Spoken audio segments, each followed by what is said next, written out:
ठाण्यामधील भारत गॅसच्या ऑफिसमध्ये आपल्याला एक प्रकरण आता समोर येताना दिसलं। ती मुलगी पूर्ण त्या व्हिडिओमध्ये आपण पाहतोय मराठीत बोलली, पण तो मुलगा असं सांगतोय की मराठीत बोल। त्या मुलीची चूक नाही का? 100% त्या मुलीची चूक आहे। त्या मुलीचं गैरवर्तन, त्या मुलीचं कामावर असताना जे ग्राहकाबरोबरचं बोलणं, जे संभाषण ते अतिशय चुकीचं आहे आणि त्याचा मी विरोध करतोच। तर त्या व्हिडिओच्या आधी काय झालं असेल तर माहीत नाही, पण त्या व्हिडिओमध्ये असं दिसतंय ती तर मराठीतच बोलते। प्रत्येक कमेंट्स पण मी बघतोय। मी काल तो व्हिडिओ टाकला रात्री आणि मी असं लिहिलं की मला सांगा चूक कोणाची आहे? त्या मुलीची चूक आहे की त्या ग्राहकाची चूक आहे? बऱ्याच जणांनी कमेंटमध्ये सांगितलं या मुलीची काय लायकी आहे का, हिला बिहारमध्ये ढकललं पाहिजे, हाकललं पाहिजे आणि तो मुलगा जो आहे तो बरोबर बोलतो वगैरे। बरेच जणांनी असंही बोललं की मराठी महिलांनी आता हिला धडा शिकवणं गरजेचं वगैरे। आपण जर का पाहिलं तर आज प्रत्येक ठिकाणी ग्राहकांसोबत हिंदीमध्ये बोललं जातं आणि मी याच्या आधी पण सांगितलं आपण जिथे जाल तिथे मराठीमध्ये जास्तीत जास्त त्याचा वापर केला पाहिजे। आता तो दादा जेव्हा तिकडे गेला तो कदाचित मराठीत तिशी बोलला असेल, त्याच्या आधीच आपल्याला माहीत नाही व्हिडिओमध्ये। मग त्याच्यानंतर तिने हिंदीत बोलला असेल, मग हा बोलला असेल माझ्याशी मराठीत बोल आणि मग त्यांनी व्हिडिओ सुरू केला। पण त्या व्हिडिओमध्ये आपल्याला दिसतंय ती मराठीतच बोलते। पण मग बोलता बोलता विषय निघता निघता एक तो गॅस सिलेंडरवाला तो एक कर्मचारी तो समोर येतो आणि तो हिंदीत बोलतोय। ठीक से बोलने का आणि मराठीत बोल, तू समजलास ना? आणि जो व्हिडिओ काढणार आहे तो बोलला की हिंदीत बोल नको, मराठीत बोल। गॅस कर्मचारी कोणीही असेल तो मराठी त्याला आलीच पाहिजे, कारण ग्राहक जर का मराठी असेल तर महाराष्ट्रामध्ये मराठीमध्ये त्याच्याशी मराठी संवाद साधणं हे अत्यंत गरजेचं आहे आणि याच्यामध्ये कुठलंच दुमत नाही। पण मित्रांनो, या व्हिडिओमध्ये विषय काय झाला ना, तुम्ही नीट समजून घेतला, पूर्ण व्हिडिओ तुम्ही पाहिलात ना, तर तो मुलगा जो मला असं वाटतंय कुठेतरी पॅनिक झालेला आहे। कदाचित गॅस सिलेंडर मिळत नसावं त्यामुळे पॅनिक झाला आणि त्यात ती मुलगी जसं सवयीप्रमाणे प्रत्येक परप्रांतीय तिकडे ग्राहक पण असतात आणि ती हिंदीत बोलली आणि मग त्याच्यानंतर हा दादा तिला बोलला की मराठीत बोल। त्याच्यानंतर मग काय ते टेन्शनमध्ये ती बोलली का काय झालं, पण त्याच्यानंतर ती पूर्ण व्हिडिओत मराठीत बोलते आपल्याला दिसतंय। पण त्या मुलीचं वर्तन जे आहे ना त्या व्हिडिओमध्ये आपण पाहतोय अतिशय चुकीचं वर्तन आहे। एका ग्राहकाशी बोलण्याची पद्धत ही कशी असली पाहिजे मला असं वाटतं त्या ताईला समजलं पाहिजे आणि त्याबद्दल तिच्यावर कारवाई झालीच पाहिजे। आणि कॅमेरा समोर जर का ती अशी बोलत असेल तर नक्कीच ती कॅमेऱ्याच्या मागे पण वाईट बोलली असेल आणि त्या संबंधित तिच्यावर योग्य ती कारवाई झालीच पाहिजे। पुढे आपण पाहिलं व्हिडिओ चालू असताना ती मध्येच कुठली तरी मराठी बाई आली आणि मग ती पॅनिक होऊन ती पण बोलली। हा काय काय हिंदी मध्येच बोल ना।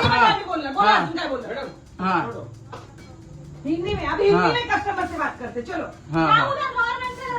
नाहीच बोलणार, जा मराठी काय करायचं आहे आता सगळ्यांनी हिंदीतच बोलायचं। आणि तिने सांगितलं की हिंदीतच हर एक कस्टमर अभी आएगा ना उसमें हिंदी से बात करणे आणि हिंदीत बोलायला सुरू केलं। हे मला असं वाटतं चुकीचं आहे। बघा तुमच्या सगळ्या गोष्टी इतर पॅनिकपणा तुमच्यामध्ये आहे हे सगळं मान्य आहे, पण तुम्ही हा पॅनिकपणा जर का तुम्ही भाषेवर येणार असाल आणि बोलणार असाल नाही कोणी असेल मराठीत त्याशी पण हिंदीत बोला, हे चुकीचं आहे। आणि मग तुम्ही जर का असं करणार असाल मला असं वाटतं मग ह्यांना आपल्याला मराठी शिकवणं गरजेचं आहे आणि यांना मराठी शिकावीच लागेल। प्रत्येकाशी मराठीतच संवाद करावा लागेल या महाराष्ट्रात तरी, कारण हेकडीमध्ये सांगायचं नाही की आमच्याशी हिंदीत बोलून, आमच्याशी मराठीतच बोलायचं। आता तो व्हिडिओ चालू केला आणि त्याच्यामुळे कदाचित ती मराठी बोलली असेल, त्याच्या आधी ती हिंदीत बोलत असेल, पण मला असं वाटतं आता हे आतापर्यंत आपण पाहिलं मराठी लोकांना चुकीचं ठरवलं गेलं की बाबा हे मराठी बोल करतात म्हणून। आणि त्याच्याचमुळे या व्हिडिओमध्ये सगळे आता कमेंट असे करतात ती तर मराठीत बोलते मग कशाला तिला मराठीत बोल बोलतायत। याच्यामुळे एक नेगेटिव्ह आपली बाजू जी मांडली जाते मराठी लोकांची की मराठी लोक कुठेही उठतात आणि मराठी ती बोलते तरी पण तिला मराठी बोलू शकते, अशी आता चर्चा होतीये। पण त्याच्यानंतर ती जी बोलली आहे ना त्यात माझी खोपडी सरकली की आता कोणी येईल त्यात हिंदीत बोल। चुकीची गोष्ट आहे ही आणि याचं समर्थन झालंच नाही पाहिजे। दुसऱ्या बाजून जर का पाहिलं तर आपण बोलतो ना की जबरदस्तीने कोणा आपण मराठी बोलू शकत नाही, तिच्यावर तो जबरदस्ती मराठी बोल म्हणून असं बोलत असेल, कदाचित म्हणून तिला असं वाटलं असेल की नाही मला मराठी तू सांगशील म्हणून मी बोलणार नाही, असं पण तिचं मत असू शकतं। पण ते बोलतात ना चुकीच्या पद्धतीने दिसतंय।